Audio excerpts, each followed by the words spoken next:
আসসালামু আলাইকুম। এখন শুনবেন সংবাদ শিরোনাম। হবিগঞ্জে রাজনৈতিক প্রশ্রয়ে গড়ে উঠেছে একাধিক প্রভাবশালী সিন্ডিকেট। পাহাড়ি ছড়া আর চা বাগান থেকে লুটে নিচ্ছে মূল্যবান সিলিকা বালু। সড়ক দুর্ঘটনায় ৩ জেলায় ৪ জনের মৃত্যু। নোয়াখালীতে খানাখন্দে ভরা সড়কে চরম দুর্ভোগ, সংস্কারে অনিয়মের অভিযোগ। চাকরির সন্ধানে রাশিয়ায় গিয়ে প্রাণ হারালেন রাজবাড়ীর নজরুল।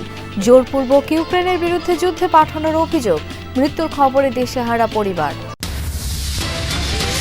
টানা অভিযানে অবৈধ দখলদার মুক্ত ফেনীর ফুটপাত, জনমনে স্বস্তি, স্থায়ী সমাধান চায় শহরবাসী। প্রকৃতিতে শরতের শুভ্রতা, হিমেল হাওয়া আর কাশফুলের দোলায় মুগ্ধ নগরজীবন। আসসালামু আলাইকুম। এতক্ষণ দেখছিলেন সংবাদ শিরোনাম, এখন দেখবেন বিস্তারিত। হবিগঞ্জের চুনারুঘাটে পাহাড়ি ছড়া আর চা বাগান থেকে অবাধে লুট হচ্ছে মূল্যবান সিলিকা বালু। দিনে রাতে চলছে উত্তোলন। এতে বিপন্ন হচ্ছে পরিবেশ ও প্রকৃতি, হুমকির মুখে আশপাশের বসতি। অভিযোগ, রাজনৈতিক ছত্রছায়ায় গড়ে উঠেছে প্রভাবশালী একাধিক বালু সিন্ডিকেট। নিয়মিত অভিযান চালিয়েও নিয়ন্ত্রণে আনতে পারছে না প্রশাসন। পাহাড়ি ছড়া থেকে দেদারসে তোলা হচ্ছে সিলিকা বালু। ক্যামেরা দেখেই কোদাল বেলচা ফেলে পালিয়ে যায় লুটেরার দল। এ দৃশ্য হবিগঞ্জের চুনারুঘাট উপজেলার বদরগাজীর গিলানি ছড়ার। দিনে রাতে চলছে সিলিকা বালু লুট। অবস্থা আরও নাজুক পানছড়ি এলাকার। বছরের পর বছর অনিয়ন্ত্রিত লুটপাটে তছনছ পুরো অঞ্চল। ড্রেজার দিয়ে বালু উত্তোলনে সরু ছড়া পরিণত হয়েছে বিশাল খাদে। হুমকির মুখে আশপাশের পরিবেশ। জেলা প্রশাসনের তথ্য মতে চলতি বছর কোথাও সিলিকা বালু মহাল ইজারা দেওয়া হয়নি। তবু চুনারুঘাট, মাধবপুর ও বাহুবলের পাহাড়ি ছড়া ও চা বাগান থেকে চলছে বালু লুটপাট। স্থানীয়রা বলছেন, রাজনৈতিক ছত্রছায়ায় গড়ে উঠেছে কয়েকটি প্রভাবশালী সিন্ডিকেট। তাদের বিরুদ্ধে কথা বললেই শুরু হয় অত্যাচার। ভোটের লড়াইয়ে কেউ শাপলা প্রতীক চাইতেই পারে, কিন্তু সেই ইস্যুতে বিএনপি বা ধানের শীষ টেনে মন্তব্য করা অমূলক। এমনটাই বলেছেন বিএনপির সিনিয়র যুগ্ম মহাসচিব রুহুল কবির রিজভী। দুপুরে গাজীপুর মহানগরের রাজবাড়ী মাঠে বিএনপির প্রাথমিক সদস্য সংগ্রহ ও ফর্ম বিতরণ কর্মসূচিতে প্রধান অতিথি হিসেবে অংশ নেন তিনি। রিজভী বলেন, নির্বাচন নিয়ে কেউ বাধা বা বিভাজন সৃষ্টি করতে চাইলে সেটি কারোর জন্যই শুভ হবে না। এছাড়াও মন্তব্য করেন, যারা বিভিন্ন অপরাধ বা সমাজবিরুদ্ধ কাজে জড়িত তারা কখনোই বিএনপির সদস্য হতে পারবে না। পরে নেতাকর্মীদের নিয়ে বেলায় বিলে পোড়া মাছ অপমুক্ত কার্যক্রমের উদ্বোধন করেন রুহুল কবির রিজভী। রাজশাহী বিশ্ববিদ্যালয় কেন্দ্রীয় ছাত্র সংসদ নির্বাচনের প্রার্থীদের ব্যতিক্রমী প্রচারণায় মুখর ক্যাম্পাস। সকাল থেকে আবাসিক হল, পরিবহন মার্কেট, শহীদ মিনার প্রাঙ্গণ সহ ক্যাম্পাসের বিভিন্ন স্থানে জনসংযোগ করছেন প্রার্থীরা। গান বাজনায় ভোটারদের মন জয়ে বিভিন্ন সমস্যা সমাধানের আশ্বাস দিচ্ছেন অনেকে।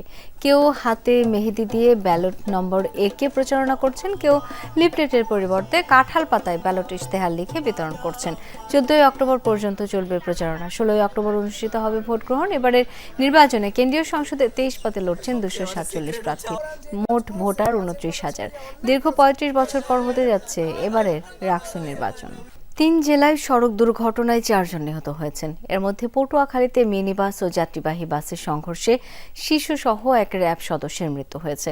ফায়ার সার্ভিস জানায়, বরিশাল থেকে কুয়াকাটা ভ্রমণে যাচ্ছিল র্যাব 8-এর একটি মিনি বাস।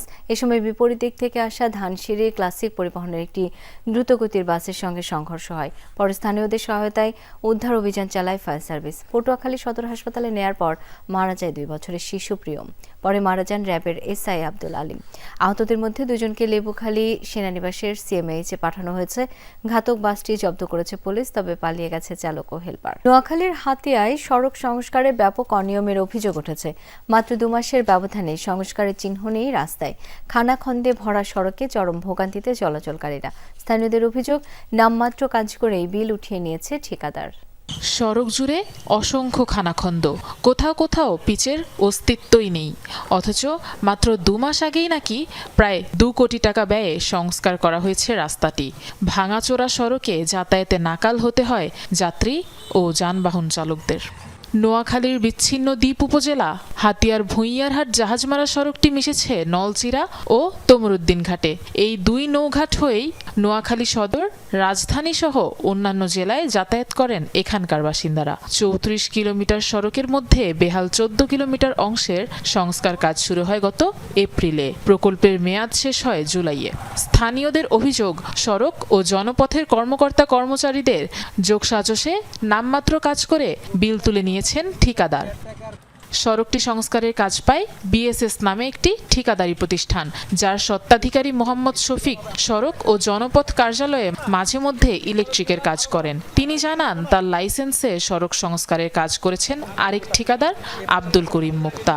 যোগাযোগ করা হলে অনিয়মের অভিযোগ অস্বীকার করেন অভিযুক্ত ঠিকাদার।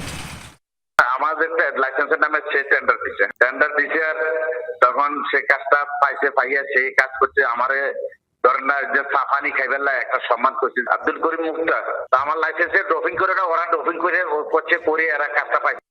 আমরা যেখানে কাজ করে এসেছি আমাদের কাজগুলি ঠিক আছে, অন্য জায়গায় একই জায়গায় যেমন আমি যেখানে ফোর্টেন্স করছি এটার পাশে আরেকটা ছিদ্র হয়েছে, ওটা তো আমার কাজের কোনো দোষ নাই।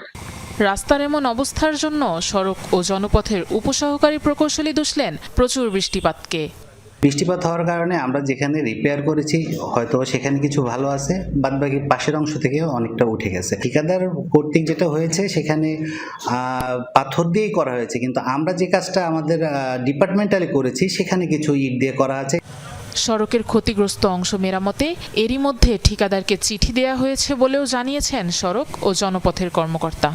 রাশিয়ার হয়ে ইউক্রেনের বিরুদ্ধে যুদ্ধে গিয়ে নিহত হয়েছেন রাজবাড়ীর নজরুল ইসলাম। মৃত্যুর খবর পেয়ে দিশেহারা সাবেক এই সেনা সদস্যের স্ত্রী ও 4 কন্যা। স্বামীর মরদেহ ফিরে পাবেন কিনা মিলছে না সেই নিশ্চয়তাও। জড়িত দালালের বিচার চায় স্বজন ও স্থানীয়রা।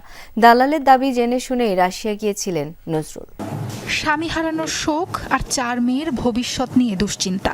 পরিবারের একমাত্র উপার্জনক্ষমকে হারিয়ে অথৈ সাগরে আইরিন আক্তার। রাশিয়া ইউক্রেন যুদ্ধে গিয়ে প্রাণ হারিয়েছেন স্বামী সাবেক সেনা সদস্য নজরুল ইসলাম। এমন খবর পাওয়ার পর থেকে শোকে কাতর স্ত্রী কন্যারা। রাজবাড়ী সদর উপজেলার রামকান্তপুর গ্রামের বাসিন্দা ছিলেন নজরুল ইসলাম। 2020 সালে বাংলাদেশ সেনাবাহিনীর ল্যান্স কর্পোরাল পদ থেকে তিনি অবসরে যান। ভালো চাকরির প্রলোভনে চলতি বছরের 28 ফেব্রুয়ারি রাশিয়ায় যান সাবেক এই সেনা সদস্য। এরপর 1 মাসের মতো যোগাযোগ ছিল পরিবার ও স্বজনদের সাথে। গত 30 এপ্রিলের পর থেকে নিখোঁজ হন তিনি। শেষমেশ নিখোঁজের প্রায় 5.5 মাস পর 8 অক্টোবর পররাষ্ট্র মন্ত্রণালয় নজরুলের মৃত্যুর খবর নিশ্চিত করেছে পরিবারকে। স্বজনদের দাবি, সেনাবাহিনী থেকে অবসরের পর স্থানীয় শ্রীপুর বাজারে ব্যবসা শুরু করেছিলেন মধ্যবয়সী নজরুল। পরিবারের অভিযোগ, স্থানীয় দালাল ফরিদ হোসেন তাকে ভালো বেতনের চাকরির আশ্বাস দেয়।